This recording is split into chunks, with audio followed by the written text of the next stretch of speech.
So question 10 again wants us to work with two variable equations. And on this one, it looks like they also want us to not only find the five ordered pairs, they also want us to graph these five ordered pairs. So it looks like they want us to complete a table, identify the ordered pairs, and also graph them.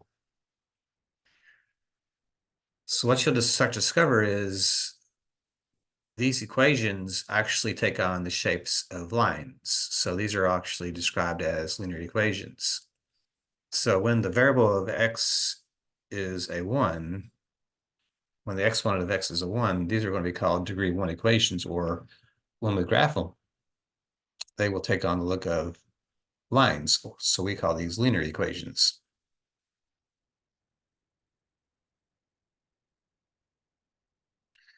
So as we move further into this assignment, you'll start to try to pick up on what are some characteristics to a linear equation. So one of the ways to pick up on some of the characteristics of this equation is look at its table. So let's take a moment and start to pick up on this table a little bit. So again, notice how you're going to be picking values for x, but notice how they picked our values for us. So we're going to multiply by 3 to these values of x's, and then we're going to be losing 4 from that.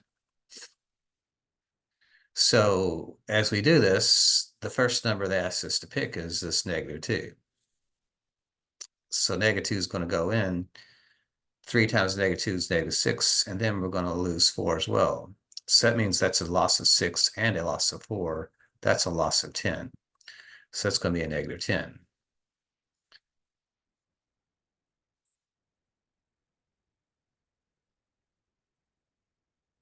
So then if we put in a -1, -1 goes in.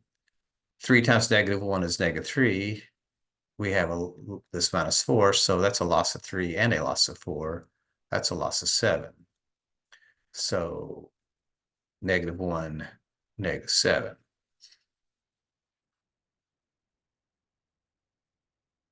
So then we have, let's see here, we'll reload this thing.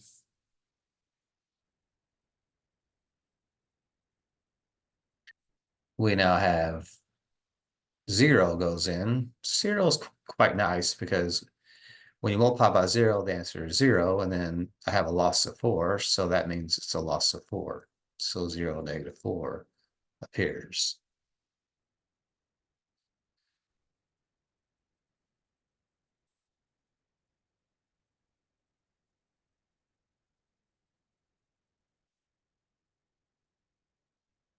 So next we have a 1.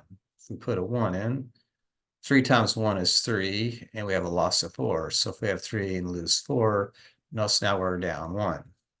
So 1 would give us then a -1.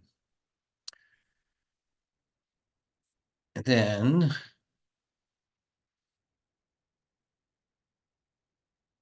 if we pick a 2, 3 times 2 is going to be 6. 6 minus 4 would be then 2. So 2 would kick out a 2.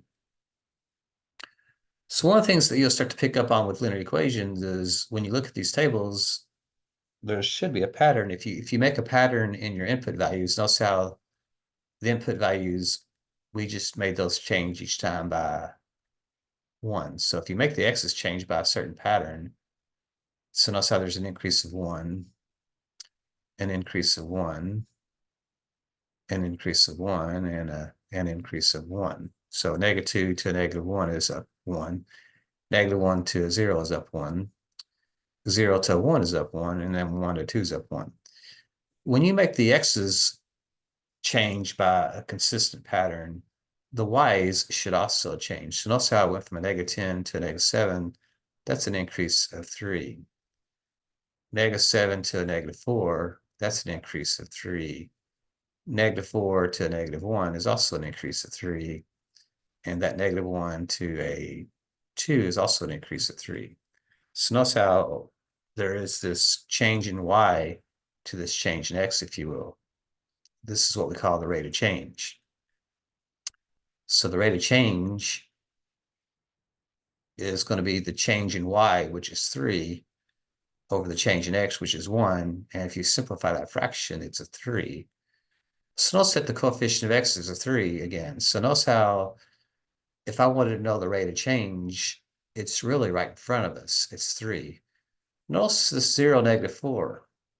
0, -4, notice that there's this -4 here in the problem. So this -4 is a special point as well. So if we identify the ordered pairs in this problem, we see that we have a -2, -10. We have a -1, -7. We have a 0, -4. We have a 1, -1. And we have a 2, 2. So if we look at the graph, -2, -10, that looks like this. -1, -7.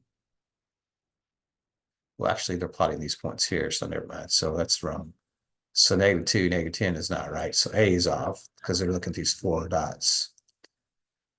Looks like D looks good. So are they going by 2s here?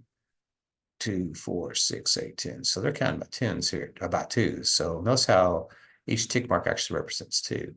So -2, 10. -1, notice how it's halfway between there. That's going to be halfway between there. So that's a -1, 7. 0 was -4. So 2, 4. So this one looks pretty good. So that would be our graph.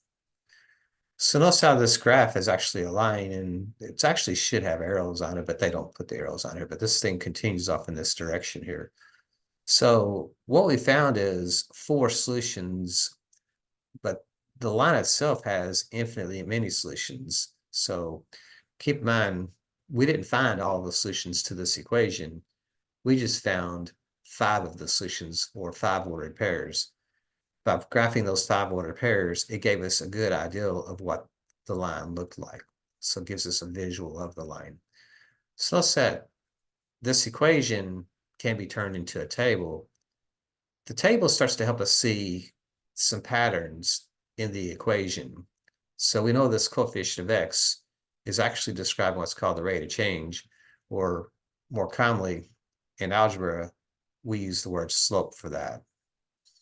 Also, we pick up on that this -4 here is a special point, because if you look at the graph, this -4 is where it actually crosses the y-axis.